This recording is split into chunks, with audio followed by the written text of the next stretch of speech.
Oh, hey, that's not how we want it. Hey, one and all. Chris Courtney here, new Pragmatic.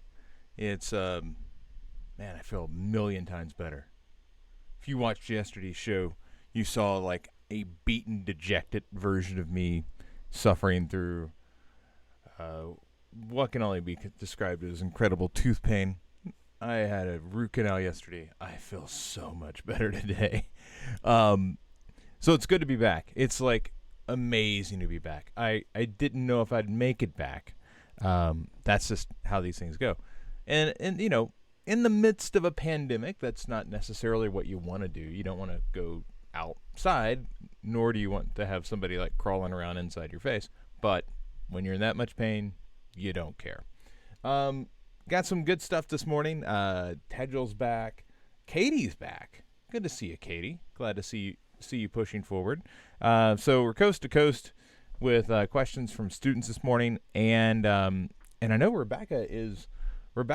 I've seen updates from her. She's jumping into a COVID-19 project now, from what I picked up. So I cannot wait to get the updates from her as she continues to find.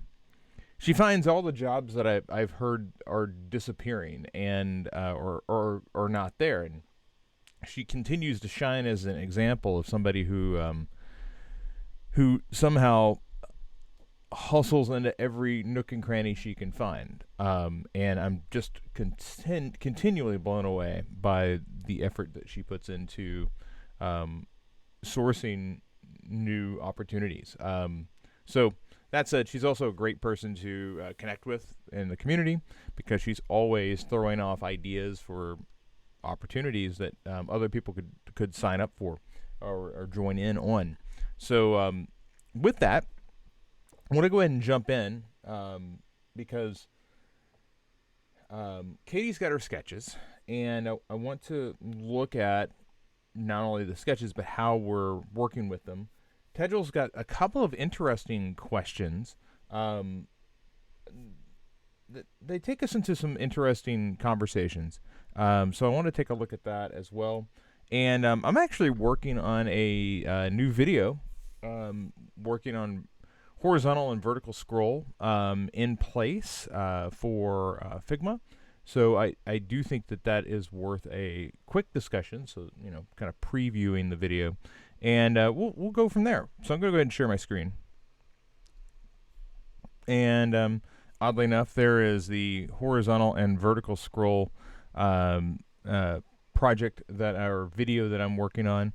As you can see, this is something that people have asked about. They're like, how do you do the vertical and horizontal scroll in Figma, and how do I partake in that, and how do you get the rubber band effect, and then how do you get different sections to scroll for you? And there isn't a lot of magic to it. It's just simply understanding how that file is set up, and I'm gonna dig into the nitty gritty on that because I see so many people asking that same question over and over, and it's actually pretty simple to break down. But you'll notice like the label moves on this one, but it doesn't on this one. And I can leave it just kind of haphazard if I want to. And this is the way our prototype should work. They should feel like they're functional. So everybody gets a sense of what's really going on.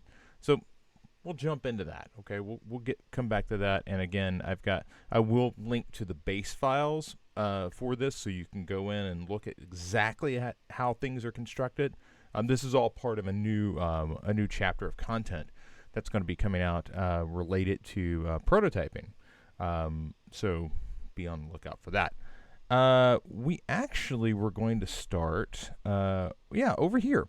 Tedgel has got Bergen, and she's got a really interesting question about it's looking at this typographical alignment issue that she has. And Tedgel, I've been here, okay? I have been here. So I've rewritten things to avoid exactly what you're experiencing here. And the good news is there is a way to adjust for it. The bad news is it's it's almost like page to page and style to style. You have to decide for yourself how finicky you want to get with this thing. Okay, this is one of those. This is one of those you couldn't tweak it. You couldn't tweak for this over the entirety of your project, but you could tweak for like the homepage and specific areas where I would think of this as like high value display space. Okay, like tops of pages, logos, things like that. That's where we want to invest the time to go in and tweak the little things. This is the largest type on your page. Okay, but what's happening, and I've got it pulled up right here. What's happening is if we just highlight this, you'll see that there is a little bit of highlight outside of the character B. And that's because when you look at the shape that holds the actual character, it's wider than that. It's wider than the capital B. Now, what's interesting is we'll go in here and inspect it. I'm going to play around with this for a second. If we change this B to a, which I think is the easiest way to see it, what you'll see now is the A goes right to the edge of it. Okay?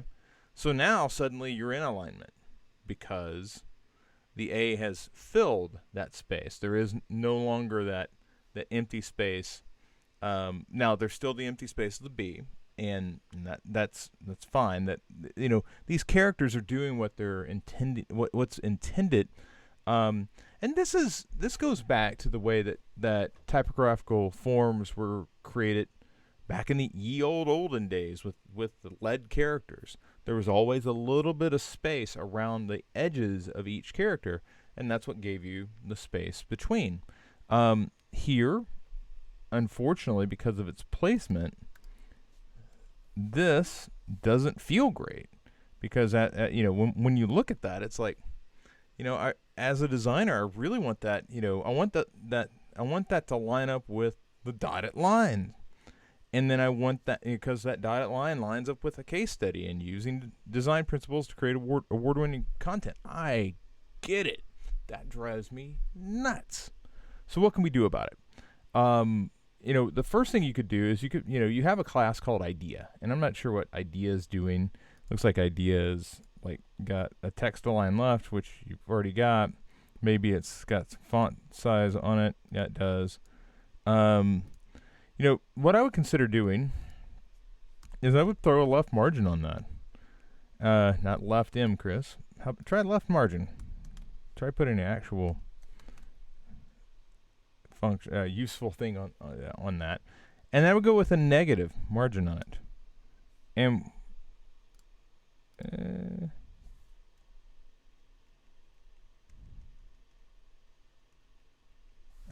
and you know what? I could actually call it margin left. That's a thing. And now what you'll see when we highlight it is the actual box, that H1 has physically moved over. Now it aligns with a case study and all this, but the actual box itself has shifted over.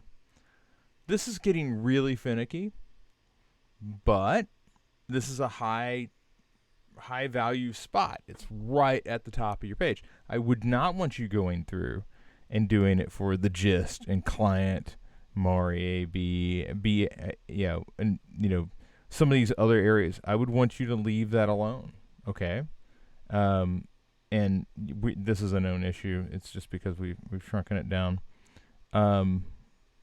She's got a design style set up for that. But for these areas up here, for like that specific area, and I want to go look at your other case study while we're here, because Idea Board seems like it would suffer from the same issue, and it does, because it's got, so technically in both of your cases, these big headers are both block letters. They have no angles to them to the left side. So you could put a negative margin left in there. The problem is when you get one of those that has an A or a W or a C. If you change this to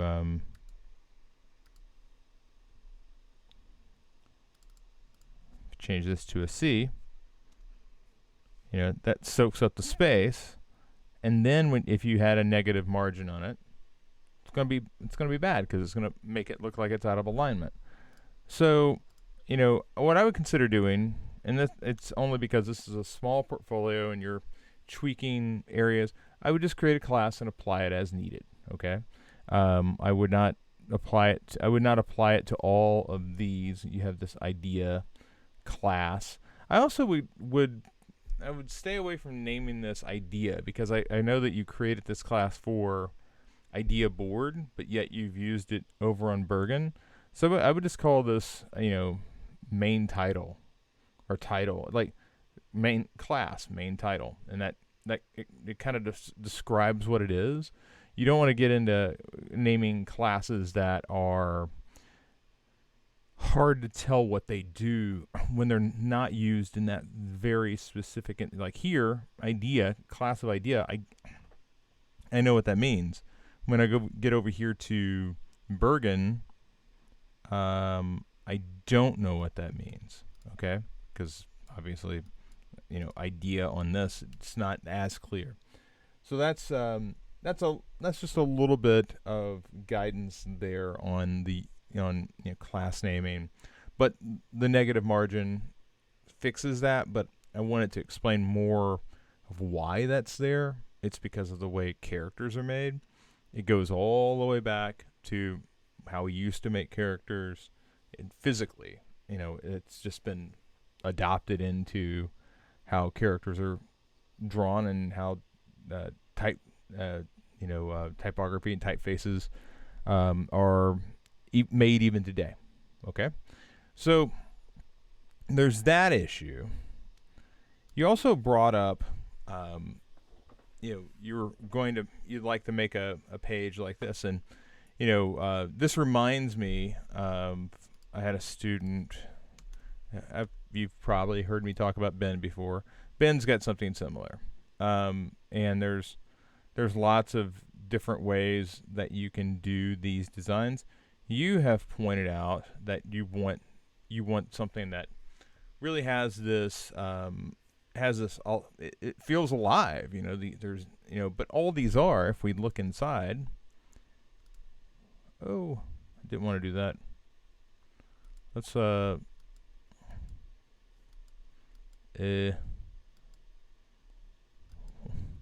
why can't I open up? That's really weird. I don't know why this is not allowing me to look under the hood. Okay, well, I can do it this way too.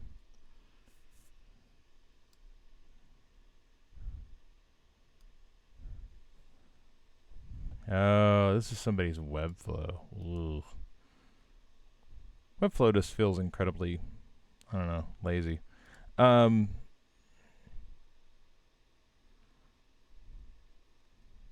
Yeah. Anyway.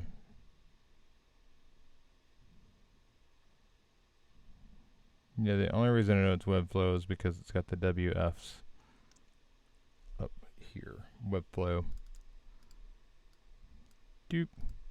If I pulled off all that.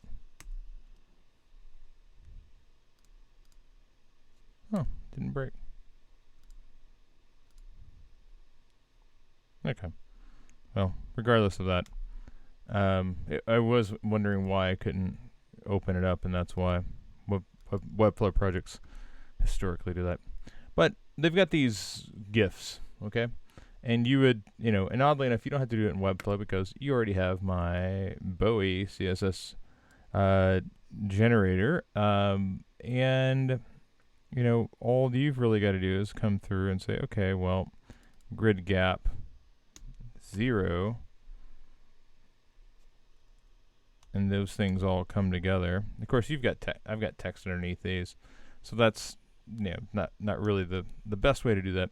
But you were looking at, let's talk about the alive part of this. The alive part of this is really what's interesting, and it made me think back about, because you brought up Bowie, and here's Bowie. It made me think back. Bowie had some band album art back in the day, and actually there's lots of band albums. Most of it's nudity, some of it's toilets, as it says here. But one of the more recent albums that got a lot of attention for being banned was a Kanye West album, My Beautiful Dark Fantasy. And he actually asked the artist, "Hey, how many different covers can you create for me? I'd like to put something out there that would get banned." Like the actual instructions to the artist was, "Go out there, we're gonna freak out Walmart or Target or any retailer." And the original cover actually was this one right here. This was the original cover, and you can imagine why a prudish retailer would have freaked out about that. There's lots of other really great pieces of art here. That's fine as well for the record. This is actually the image that most people are familiar with, because this one got banned. So in the moment, we all focused in on this, but thereafter, this was like Kanye's avatar for years and whatever. I personally like that one the most, but I digress. The question is, how do we gift this? How do we make this something that like changes? And this is where I would I'd probably come into Figma. I'm not going to do it here. I'm just going to make a new file really quickly. And Figma's going to think about it for a second. I have been abusing ye old Figma for the last couple of days, so it may be cranky at me. I wouldn't blame it for being cranky at me. But I'm going to go ahead and create a frame. And that frame is 100 by 100. That's fine. That's fine. That's all I really need. I'm going to go ahead and place that image, because I've already pulled that down to my desktop. So I placed it right in the frame. Okay. And I actually might make that frame 200 by 200. And now I will move that image around. And as you can see, it seems like it's about 200 by 200. Yeah, so there's one, and this was actually I'll call this Kanye 4. All right, Kanye's a Chicago guy. I have a love-hate relationship with him because of, I don't know. Well, there's lots of reasons why you could have a love-hate relationship with Kanye.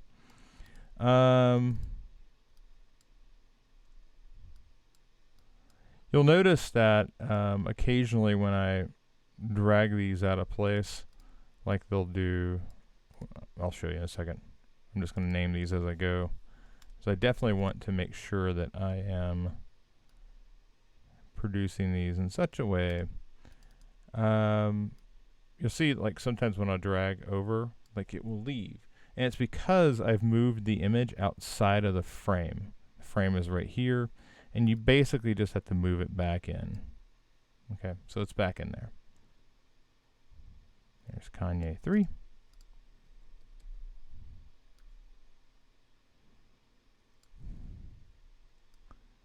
What a lot of people don't realize is this is actually what the controversy over this album is actually what led Kanye to do the Yeezus release, which was just a piece of tape over a CD gel pack, or jewel case rather.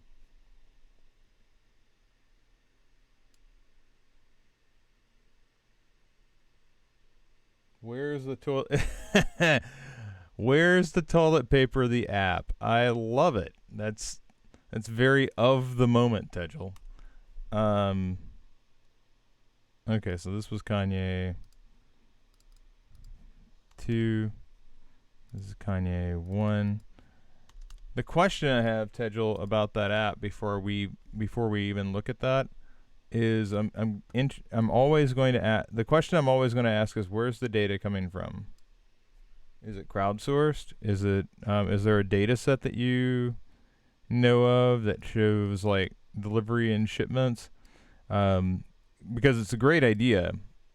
It's never the idea that I worry about. It's always the execution. Where do we get that data from to tell us where the toilet paper is at? Because if we could identify that, in this, you have something very useful. I refrain from saying, oh, you have $1 billion idea, because that's not the point. The point is having something very useful. Okay. So I've got these set up. Now, I'm certain that I could hop in and figure out a way to make these animate in Figma. That's actually one of the things that I want to jump more into. I know there's Figmotion, and I want to sort out how to do that. Actually, it's kind of funny. So I want to do something really quick. I'm just curious. Will this do the weird trend? Because the background is all the same, and I want to see if I can get these to. I want to see if I can get these to just automate as they go through. So we got a prototype that we've created. I want it to, after delay and 200 milliseconds, and I want this to smart animate. Okay, so I'm just gonna go into prototype mode and see what pops out of this.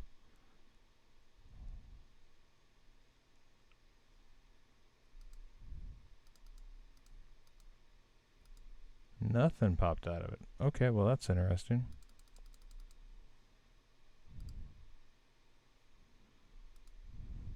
Because I definitely would think that this image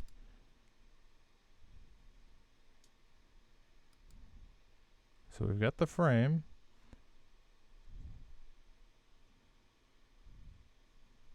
Ooh. Document has unsaved changes. That makes me concerned about Figma's uptime. Let's go see if Figma's having trouble with their uptime today. And actually,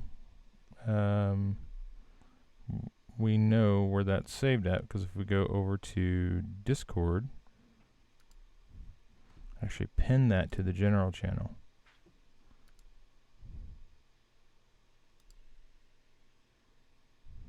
Let's make sure Figma is not down. Operational. No incidents today. So it looks like we're okay.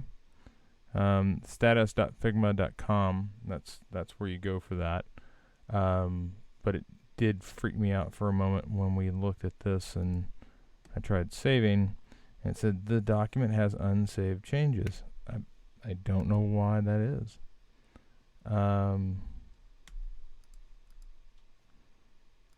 Yeah, that's a real problem there, Figma.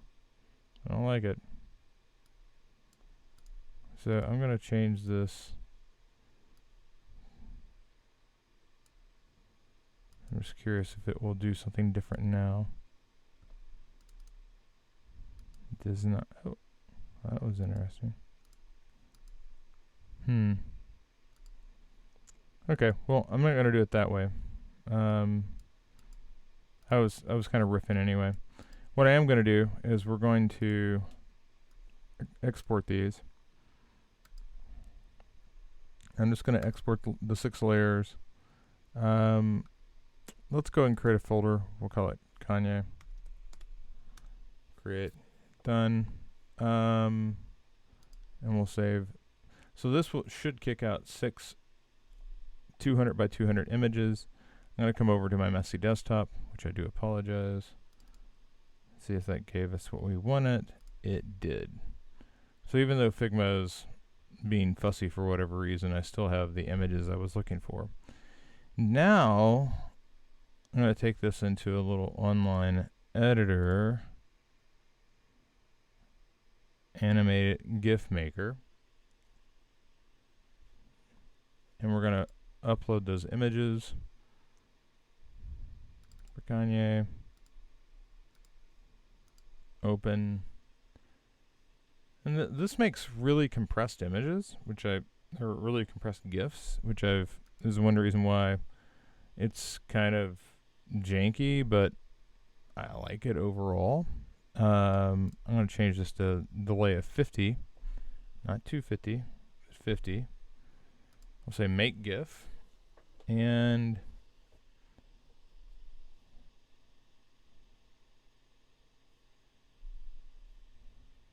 there it is.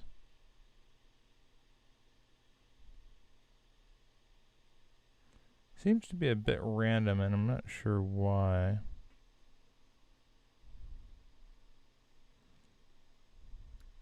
I'm going to go ahead and drag that over to my desktop. I'll just put it here with Kanye. And now we have Kanye GIF.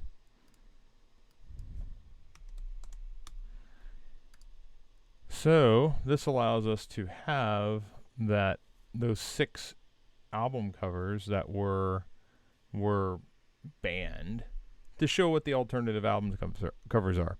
But that's the same idea as what's really driving this. Okay? But in many ways, this is just 2 images, just kind of going back and forth. But, it's in there just like these are. If I wanted to make GIFs where there were just 2 images going back and forth, changing the look, it would make it feel like it's alive. So we will probably do a deeper dive on that, but I just kind of wanted to look at it because I've gotten questions before. Oh, how are they doing that? It's just a GIF. It's just a GIF, and these things are really lightweight. The Kanye one that we just made is 161 kilobytes. Each album, is 90 or 68. You take 2 of those. It's like I've got 6 in here, but it could have been 2. It's not going to add a lot. What my point is, it's not going to add a lot of weight to your page. Now, if you were to get, this one has 9, 12, 15, 18. This is going to kind of weighty, but what I would suggest in a case like this is that you put a lazy loader on it. But as you're going down, you load those items in. So, if you load it the first 9, that's great. Load the next 9 as you scroll. Okay. But that's my 2 cents on that. So Tejal, I think you're heading in the right direction. I like the concept of a work page. I do want you to know why that typography is doing that. And yeah, we'll move forward here. Let's go ahead and look at. I wanted to take a look. Tejal had put something in. Where's the toilet paper? This is very of the moment. So let's go take a look at that together. Keep in mind, she just dropped this, so I have not seen it. I have no idea what's about to pop in here.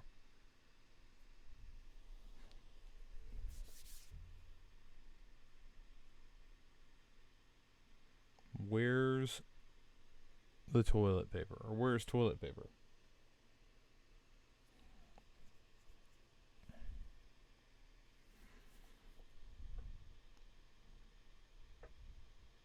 Looks like it's not a prototype.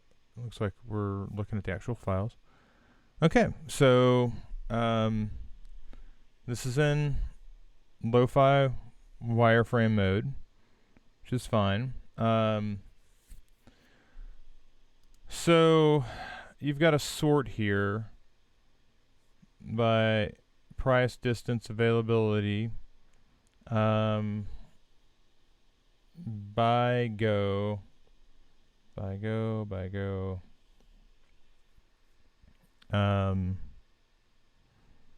this is like a little image of what it is, and I one thing I know about these.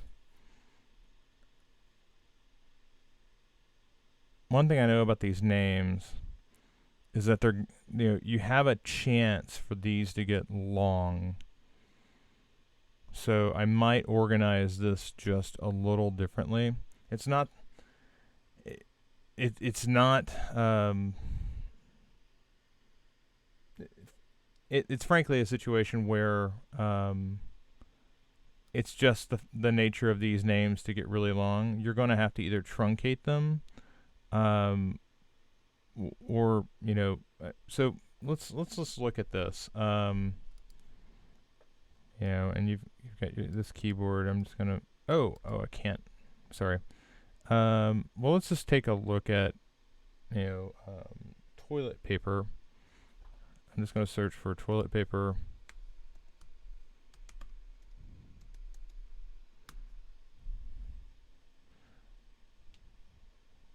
Yeah. All right. So we're shopping for toilet paper, and let's take this one right here. What's the name that comes across? And okay, so it's Charmin Ultra Soft toilet paper, 36 double rolls white. Okay, I didn't pick it. It's just there. I'm just going with the data set that I find right away. Okay, I'm not judging the Charmin Ultra 12 pack. But when we're not sure what we're going to get in aggregate, it's helpful to kind of come into this. And actually, I've got this. I've got the scroll examples package over here already. I'm going to go ahead and just paste this in. Okay, so there's Charmin ultra wide rolls, whatever. If I was going to get into this, I think one of the first things that I would do is let's get a frame on here. So I'm going to go ahead and put some grid on this so we can take a look at it. Columns 3. I'm just going to give it 20 for grins right now. So we've got this. This is really wide. But if I said that this was Charmin, well, because again, what is it that I'm looking for? I'm looking for toilet paper. Am I looking for Target? Not necessarily. Am I, so in the organization here,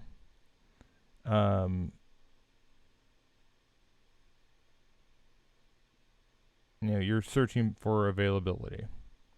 The I and the L need to be.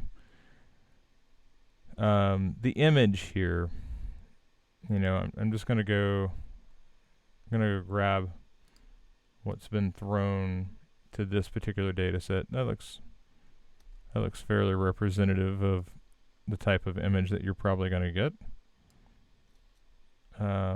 Bear is so happy about that toilet paper.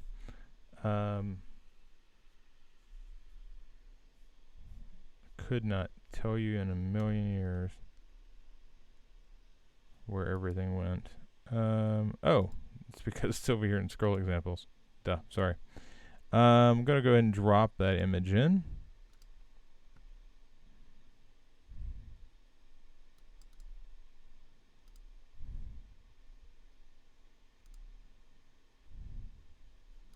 Okay, so there's my image of the happy bear in the toilet paper.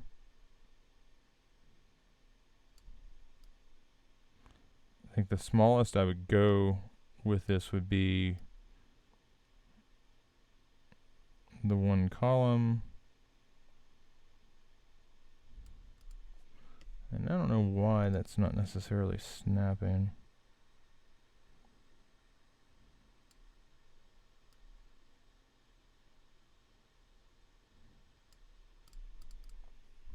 I'm curious. That's a little bit more useful.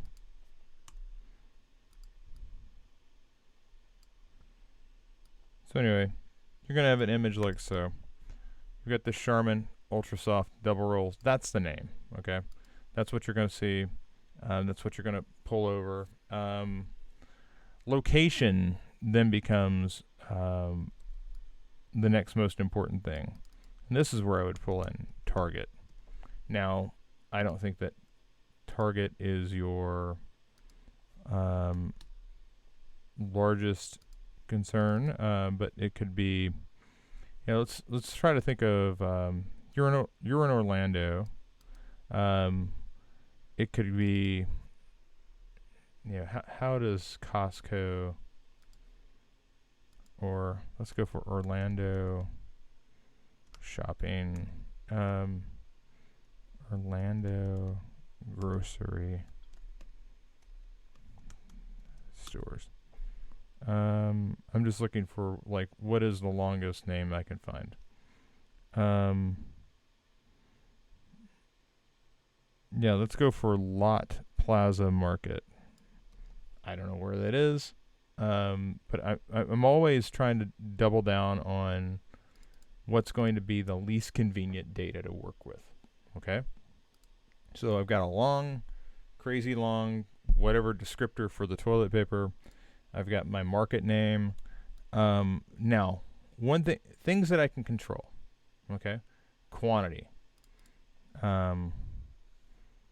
And quantity, or this is where there's in stock or stock is low, out of stock. Like that's the variability. So if I said in stock 10, right? That's kind of what you had. I'd say in stock 10, like that. Or in stock no. In stock low.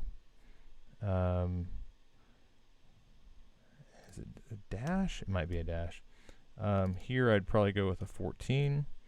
I might go with something like a bold. But you're getting kind of the idea.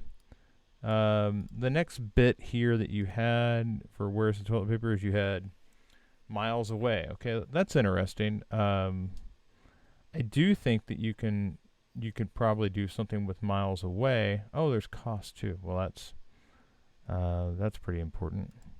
Why would I ignore cost?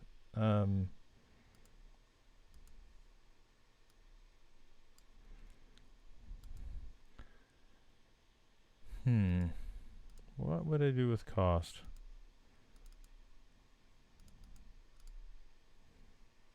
That might be a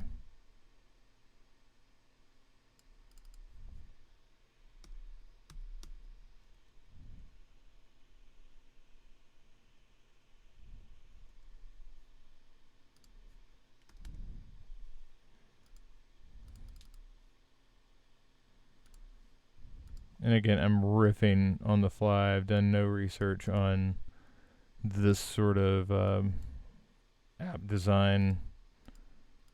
I typically would hop in, but the biggest thing that I'm reacting to, Tygel, is I'm reacting to this. I'm just worried about the naming getting too tight, knowing that names for these products looks more like this than like that. But let's go with 1235 Daniels Street, Winter Garden, Florida. And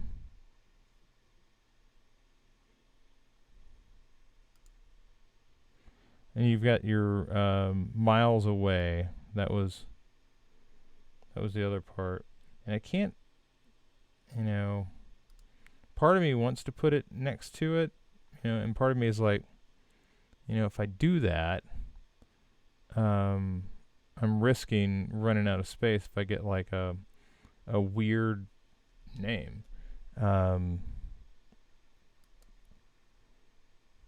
let's see, how did you have that? 4.0 miles.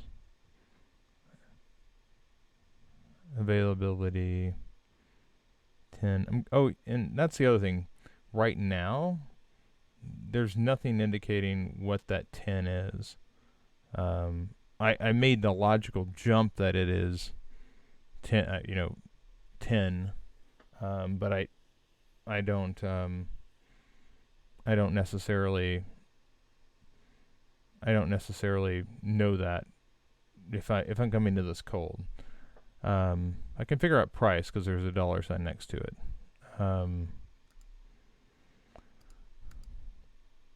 The other thing I'm doing is I'm using SF Pro, which is the iOS typeface. Not that you have to. No judgment here.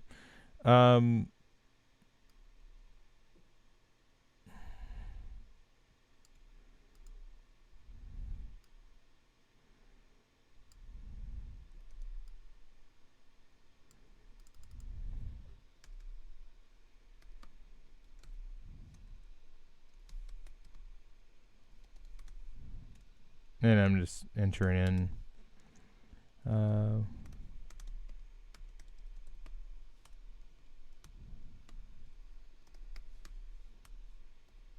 I know that's not the address. I'm just trying to get something here that works.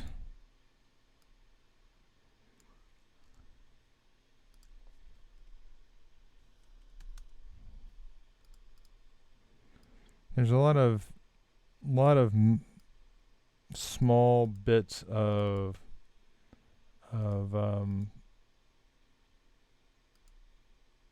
hierarchy involved here, and we're trying to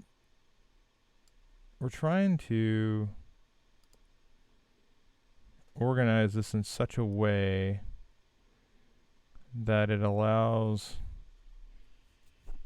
this to have buckets of information. So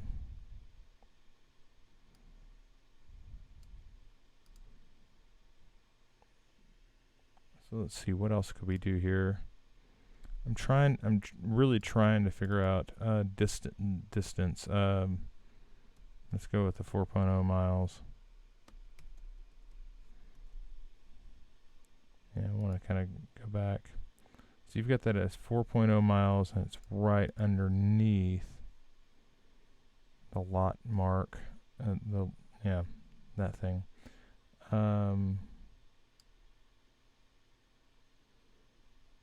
You had that as like a red.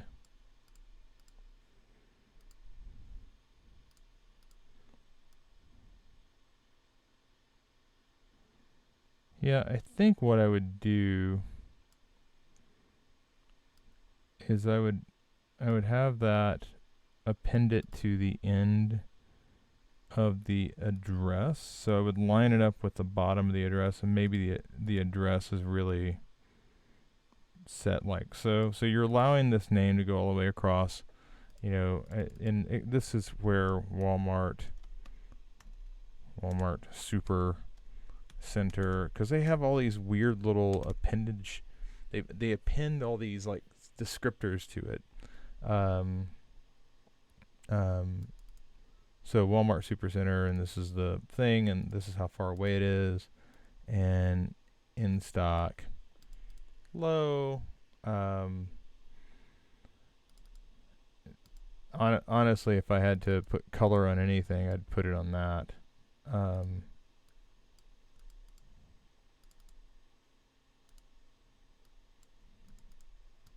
But that's kind of how I would look at it. I know that the next thing that you had was buy or go. Go typically would be, typically these are addresses. So this is where, color indicating, oh, I can tap on that, and yeah, that's where that comes in. Like, oh, I can tap on it, and it'll like launch the app.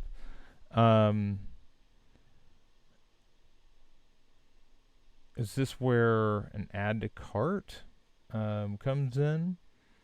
I don't know. There's There's what I don't want, now that we've kind of solved the, and I don't like that with the color in. I just wanted it to be a like regular. While this is in a scenario where it could be over and over and over again. What I don't want to get into is I don't believe that you want like a button with each that says bye bye bye bye bye.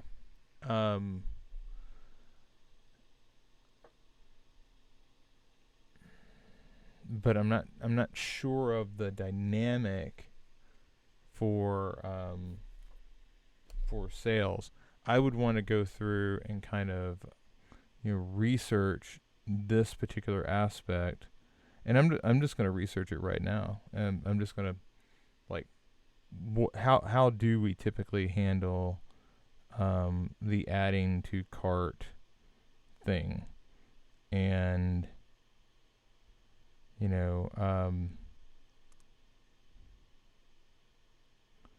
typically what I find is that there isn't a ton of adding to cart from this view.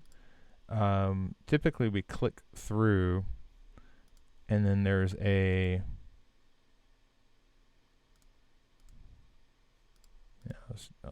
sorry, I'll just duplicate this. Typically we click through and there's like a bunch of controls over on this screen where we start adding things to cart. Like we've got the big image, and you've still got the price, and it's this but larger,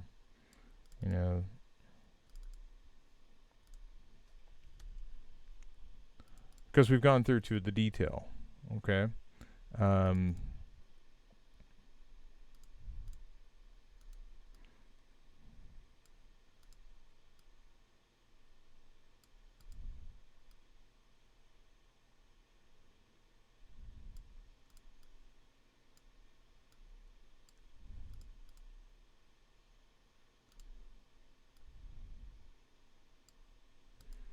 Okay, so we've got this view, and then we come through with the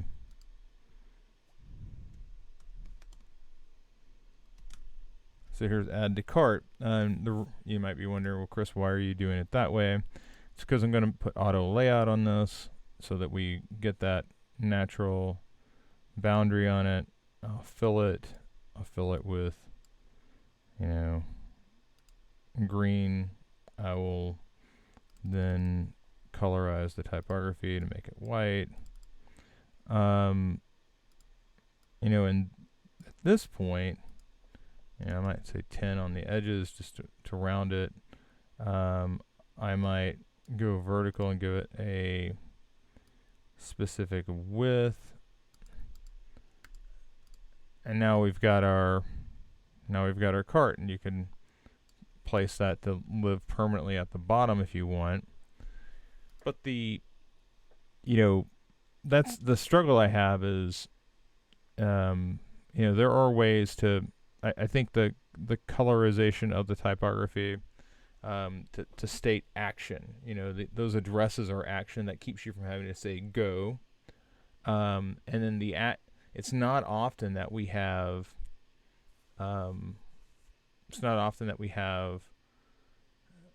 buy on that list view. Now, if you wanted to elevate it, I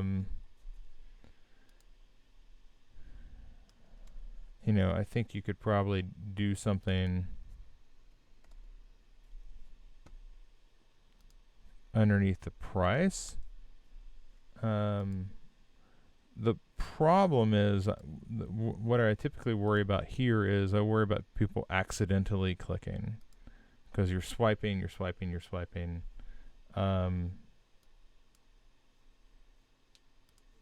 But let's make this the full width of that column. Let's just see what we come up with. I'm probably also being a little whimsical with Yeah, I really don't want that color. I'm probably being a little loose with the lining up of things here.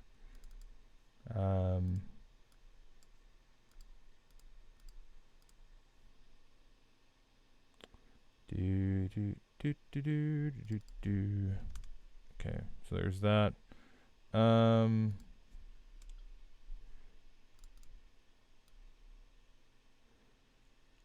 Yeah, this is where like this unit on the right, or the unit on the left, and the unit on the right aren't always going to line up, and you've got to be comfortable with that.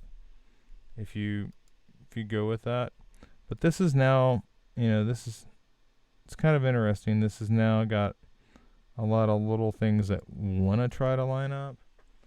And I'm not sure how I feel about it. I'm not sure how I feel about that buy button there. I think I would leave it off and make it like you click through to get to the detail view. But that's just me. Overall, though, I would encourage you to pay close attention to these weird long names. They're going to be troublesome. And I think that if you can do that, if you can, and again, where's the toilet paper? What am I focused on first? Well, it's at Target. Okay. And that does flip it around the other way. Like, where is the toilet paper? You're specifically looking at the location. So, if you want to flip this around the other way, you could always flip this, But the one thing I wouldn't do still, it's at the Walmart Super Center. Well, what type of toilet paper is it? Well, it's Charmin Ultra Soft, whatever. In this instance, I'd probably go 16. But I'm still leaving a lot of focus on, that's where it's at. But I'm still leaving a lot of focus on what it is. Okay. I'm not trying to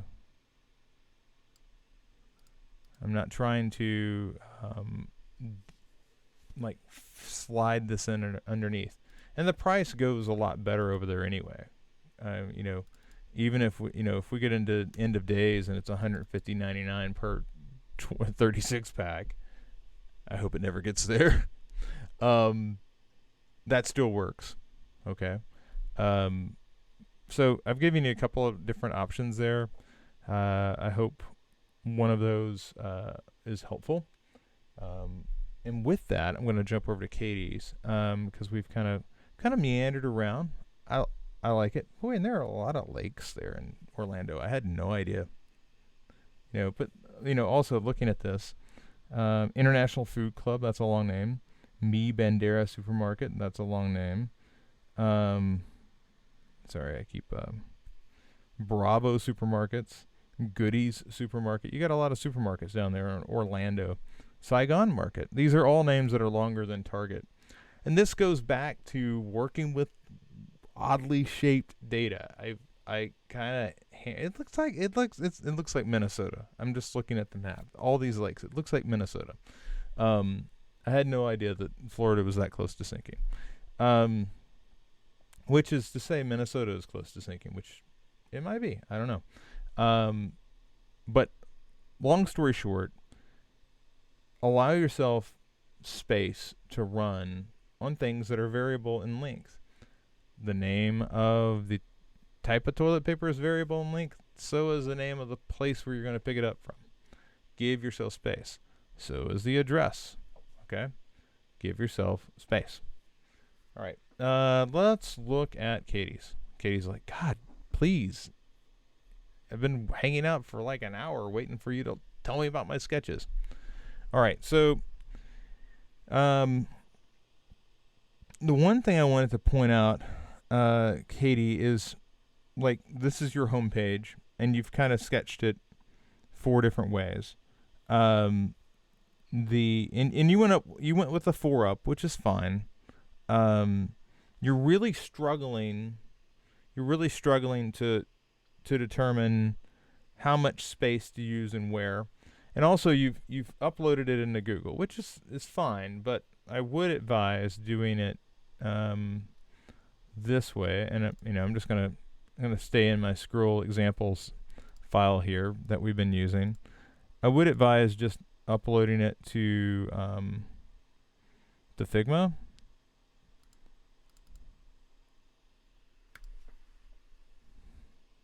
So here we are. We've got it. The great thing about Figma is I can really zoom in. I can't do this in Google, by the way. I did like screenshot this and bring it in. So if you missed that part, you're like, how did you get it out of Google so fast? So why choose Fresh Market? Diets we support. Learn more. Social media feed. Tagline. Okay. So this is a video. Tagline CTA. Why choose us? Link to CTA. Pics of diets we support. Tagline. Why choose us? Links to how it works page. Diets we support. Why choose us? So this is like a like boom, boom, boom. How a video of how it works. Diets we support. Okay. So and what's funny is we talked about this last week. You're drawing down. This is where, and like God, I love the 4-up thing, but it's so limiting. This is really where I really like the idea of being using half pages. The 2-up approach, if you will. And the 2-up approach basically says, you know what, I'm going to sketch 2 versions of my homepage instead of trying to squeeze the 4, because most pages are longer than they are longer than they are wide. They're not little rectangles; they're long rectangles. So I would look at doing that. You have subsequent pages coming up. Okay. The other reason I like doing this is so in my sketches, I have the ability to, I'll just, well,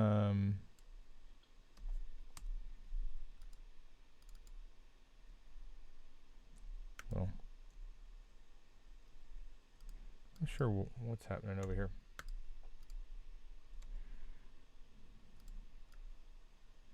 So I've got this. I'm going to drag it over the top. I'm going to subtract that selection. I got to do it the other way, because I always do this. Weird.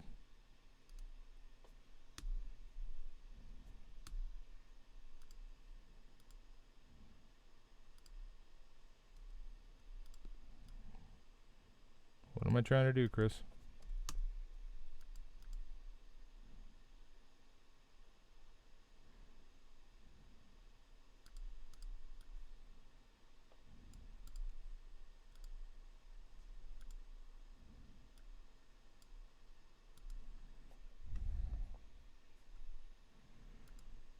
I'm confusing myself. I just want to mask it.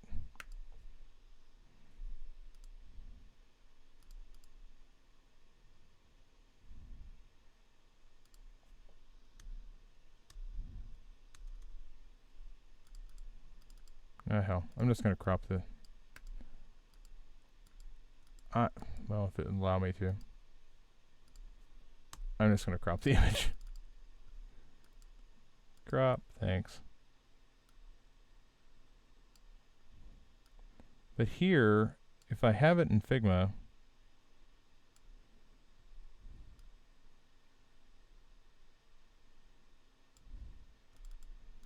I can say, hey, all right, well, this is one version of it, and I'm going to go to version 2 of it, and I do, to do what I'm wanting to do, I do need to turn these into frames. But once I have them as frames, I can basically just draw over the top of them and say, oh yeah, this is a call to action. And then I can come over to prototype and say, yeah, you know what, for this call to action, I want it to link to this page. And you're like, well, that's a big gray box. And you're like, yeah, I know, but I'm going to take the color out. So now this is still connected. but I can begin to link my sketches together. Okay, and that's one of the things that I like to do before I get into prototyping and wireframing. I like to kind of put these in, see how they connect together. That's the only way I really know whether I have the pages that I need. You can talk to Eve, Kara, Luigi. They all found elements missing as they were wireframing. The easiest thing to do is to sketch out the missing thing and go in knowing what you're missing, rather than getting all the way into your wireframes or all the way into your prototypes and then discovering what's missing. Um, it's much lighter weight. Again, if you are not a bumbling idiot like me, you would come in, you would say, oh, hey, I'm going to place that image. You've got your images. Your images are here. So you've placed the image, and then instead of trying to do the mask thing, which sometimes can be frustrating, you just come in, and you double click, you say, oh, I'm going to crop, and then you crop that sucker on down. And then you have, regardless of your notes, which your notes are fine, by the way. I'm not bothered by your notes at all. I'm just more or less trying to get something where we could link together. Right now, you only have one page, and you've given yourself some options. I'd like to see the other pages. Okay, so that's my 2 cents there. I'd sketch them out, put that into Figma, put your Figma link in your journal. Okay, that way you can get in and manipulate these sketches. You can't really do that in Google Docs. Okay. Checking in here. This looks like Rebecca is. Yes, Rebecca, I will circle back with you on your message. It's just meetings. But yeah, hey, good long one here. That's going to do it for us today. I hope this has been helpful for somebody.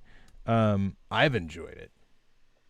I know all about Orlando grocery stores now. I didn't know. I had no idea we were going to go there today. Yeah, ladies and gentlemen, Chris Courtney here, New Pragmatic Feedback Loop. Thanks, Tedgel, for all the good questions. Thanks, Katie, for submitting your sketches. I look forward to seeing more of your work tomorrow. And Rebecca, I'll follow up with you in a bit. All right, take care, everybody. See ya.